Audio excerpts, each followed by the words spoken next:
Bueno, continuamos con las charlas sobre el ludismo sexual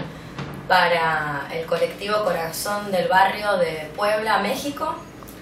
y nos quedan abordar un par de cuestiones. Me gustaría que abordáramos ahora una famosa palabra y un famoso concepto del cual todo el mundo quiere hablar y que ahora casi que sirve para vender desde bandas de música y bebidas gaseosas, que es la famosa teoría queer. Bueno, es bastante complicado para mí hablar de este tema porque se ha dicho mucho,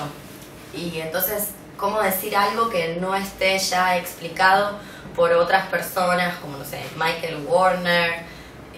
Beatriz Preciado, David Halperin, y que no circule por las redes sociales y demás donde ustedes podrían acceder. Pero hagamos un poco de memoria y tratemos de explicar como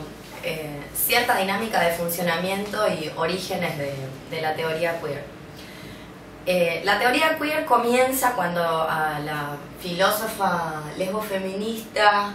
italiana pero radicada en Estados Unidos, Teresa de Lauretis, se le ocurre organizar un encuentro y presentar un artículo que se llama, donde utiliza esta colocación, teoría queer. Recordemos que queer en inglés,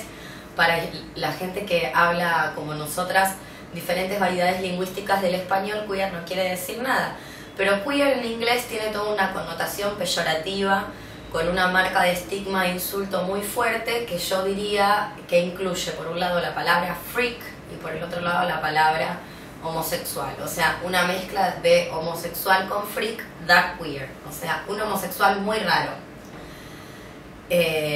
Cuestiones que Teresa de Lauretis, para finales de los 80, principios de los 90, presenta esta colocación, teoría queer, que es muy disruptiva en el ámbito de la academia. Prontamente la abandona porque se da cuenta de la manipulación y la apropiación que tiene esto por ciertas cuestiones que queer venía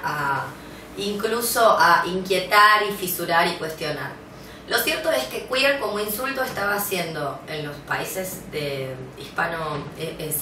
sajones parlantes, estaba siendo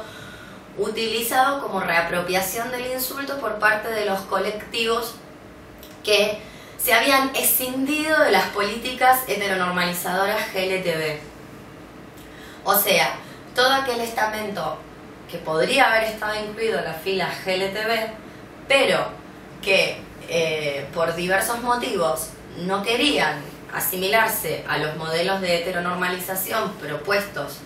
por el Estado, diferentes Estados-naciones y por las políticas de derechos civiles, empieza a reapropiarse de este insulto para hacerlo una barricada política. Yo siempre digo que en mi cabeza queer es como el producto bastardo de una orgía entre diferentes resonancias conceptuales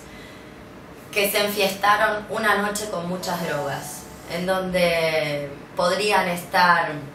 las feministas radicales de principios de los 70 con su idea de que hay que parar la producción humana y que las mujeres tienen que reapropiarse de sus vientres y no parir más, o sea, cerrar la fábrica, donde podrían estar también de parte de ellas conceptos tales como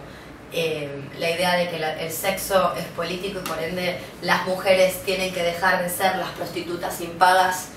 de los hombres heterosexuales, pensando en contra de la supuesta liberación sexual propuesta post años 60. En esa orgía también están las corrientes que piensan el poder no como represivo sino como productivo. Me estoy refiriendo a Foucault, pero también a Deleuze y Guattari. Y finalmente todo lo que es el feminismo postestructuralista, radical y pro políticas sexuales, donde, no sé, desde Gayle Rubin, Pat Califia, hasta las filósofas postestructuralistas como Judith Butler, Teresa de Lauretis, Joan Scott, bueno, en lengua hispana, Beatriz Preciado. Todas estas personas han hecho que queer funcione como ha funcionado y habrá que ver si sigue funcionando, cada quien verá. Es decir, queer es un concepto que amalgama entonces políticas post-identitarias contra los modelos de asimilación propuestos desde la heteronormalización del heterocapitalismo global cognitivo que habíamos estado hablando. Es decir, aquellas personas que se dan cuenta que si bien es legítimo plantear ciertos derechos civiles como matrimonio igualitario, adopción de niños, derecho a herencia y demás, esos no dejan de ser derechos dentro de una legalidad propia del heterocapitalismo que no hace sino afirmar desde el binomio de género, varones, mujeres, masculino, femenino, hasta ideas tales como propiedad privada, familia. No las fisura, no las cuestiona, sino que las da por sentadas, como si el mundo fuera así naturalmente, y una elige libremente si se casa o no se casa con otra mujer para adoptar y demás, pero en donde ese destino obtura y torna abyectas otras maneras de pensar y de reagruparse en torno a los placeres, en torno a lo que Foucault llama prácticas de la vida comunitaria, en torno a lo que las feministas italianas llamaron el affidamento, que es ciertas maneras de vivir y convivir grupal y comunitariamente entre mujeres, pero desde las asimetrías, no planteando una horizontalidad que nunca se produce. Bueno, entonces queer engloba, como decirlo de alguna manera, citando a la Beatriz Preciado, a los malos sujetos de la política, aquellos que no se pueden englobar porque no lo desean o porque simplemente son demasiado abyectos en estas políticas reivindicativistas de derechos civiles, que no hacen otra cosa, mal que nos pese, que reafirmar el mundo tal como lo conocemos, y por lo único que pugnan es porque la variable menor del par metafísico occidental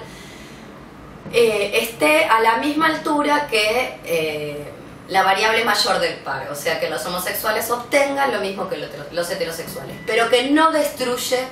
esa conceptualización metafísica binómica.